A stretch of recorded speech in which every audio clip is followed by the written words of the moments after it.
We are totally going after the 2009 Chevy Trailblazer. What we're gonna do is take this belt off because it's old. So what you got here is the belt tensioner, and then you get the 1/2 inch your socket.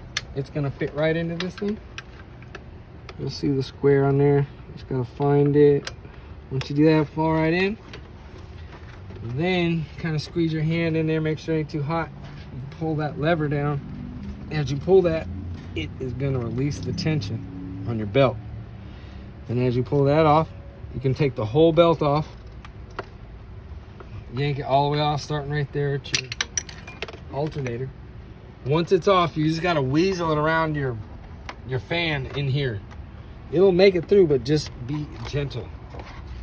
So as you come through here at the belt, it'll be able to come through this other side.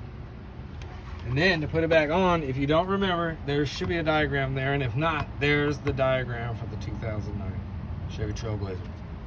So that is how that handles. It is a little tough. If you got a partner, that'll make it a lot easier.